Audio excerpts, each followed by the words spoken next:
एक राज्य में एक प्रतापी राजा हुआ करता था, जिसकी 7 रानियां थीं। राजा ज्ञान का बड़ा प्रेमी था और नित्य अपने गुरु के आश्रम जाया करता था। एक दिन मार्ग में उसे एक पनिहारी की बेटी मिली, जिसने बड़ी सहजता से पूछ लिया, महाराज, आप प्रतिदिन कहाँ जाते हैं? राजा ने उत्तर दिया कि वह ज्ञान की खोज में अपने गुरु के पास जाता है। ये सुनकर वह लड़की हंस पड़ी और बोली, इतने ज्ञान का क्या लाभ, यदि आपने त्रियचरित्र ही नहीं पढ़ा? यह प्रश्न राजा के मन में चुभ गया। उसे आश्चर्य हुआ कि इतना महत्वपूर्ण ज्ञान उससे अब तक कैसे अछूता रह गया।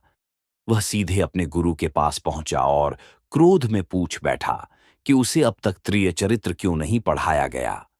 गुरु ने समझाया कि यह ज्ञान खतरनाक है और इससे राजा की जान को भी खतरा हो सकता है। लेकिन राजा की जिद के आगे उन्हें झुकना पड़ा। 1 वर्ष की कठिन शिक्षा के बाद गुरु ने राजा को विदा करते हुए एक सुपारी दी। यह कोई साधारण सुपारी नहीं थी। इसे मुंह में रखते ही व्यक्ति अदृश्य हो सकता था, जबकि वह स्वयं सबको देख सुन सकता था। अपने राज्य लौटकर राजा ने उस विद्या को परखने का निश्चय किया।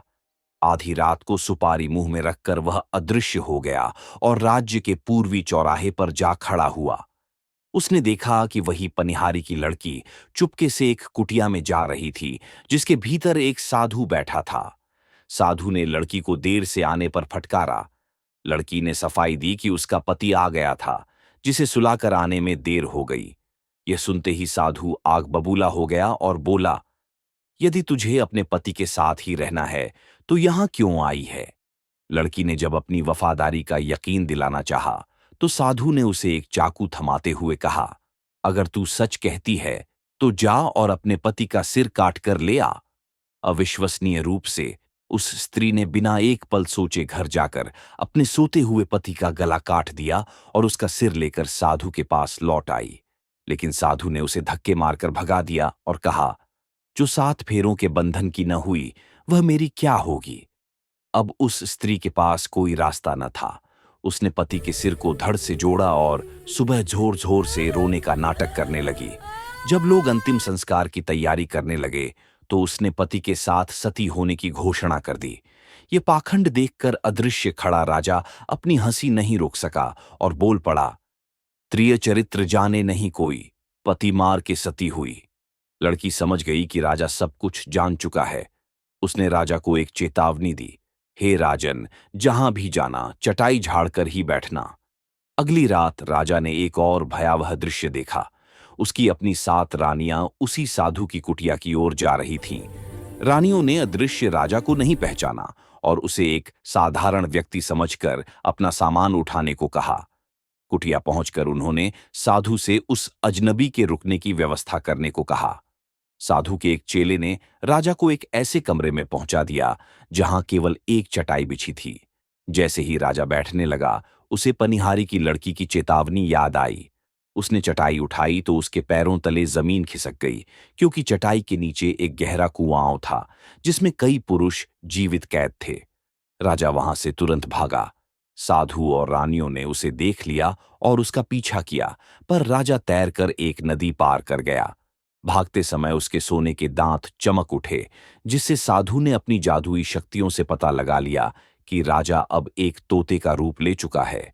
साधु के कहने पर रानियों ने पूरे राज्य में घोषणा करवा दी कि जो कोई तोता पकड़कर लाएगा, उसे इनाम मिलेगा। उधर राजा तोता बनकर एक पेड़ पर अन्य तोतों के साथ रहने लगा। एक बहेलिये ने उन सभी तोतों को पकड़ने के लिए पेड़ पर गोंद लगा दिया। जब सारे तोते चिपक गए, तो राजा रूपी तोते ने सबको मरे होने का नाटक करने की सलाह दी। बहेलिये ने उन्हें मरा समझकर नीचे फेंकना शुरू किया और वे सब उड़ गए, सिवाय राजा के, जिसे बहेलिये ने पकड़ लिया। बहेलिये को 5 अशर्फियों का लालच था, लेकिन तोते ने उसे 500 अशर्फियां दिलाने का वादा किया और स्वयं को सगोल नाम के राजा के बाजार में ले चलने को कहा।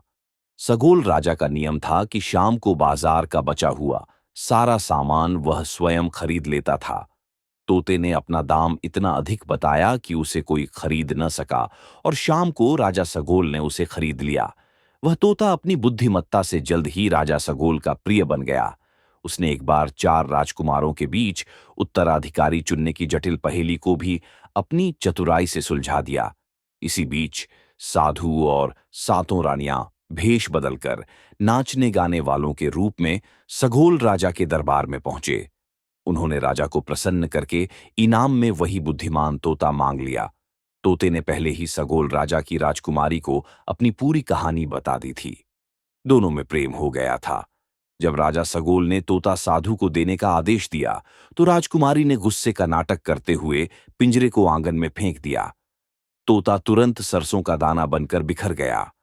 साधु ने कबूतर का रूप लिया और दाने चुगने लगा, लेकिन एक दाना जिसमें राजा के प्राण थे पास की नाली में जा गिरा। जैसे ही कबूतर उस दाने को चुगने के लिए झुका, वह दाना एक बाज में बदल गया और उसने कबूतर रूपी साधु को वहीं मार डाला। यह अद्भुत दृश्य देखकर सब दंग रह गए। बाज वापस मनुष्य के रूप में आ गया। राजा ने सगोल राजा को अपनी पूरी व्यथा सुनाई। राजा सगोल ने अपनी पुत्री का विवाह उससे कर दिया। अपने राज्य लौटकर राजा ने अपनी सातों विश्वासघाती रानियों को पकड़वाया और उसी कुएं में फेंकवा दिया जहां वे निर्दोषों को कैद रखती थीं। इस प्रकार ज्ञान और विवेक ने एक बड़े षड्यंत्र का अंत किया और न्याय की स्थापना हुई।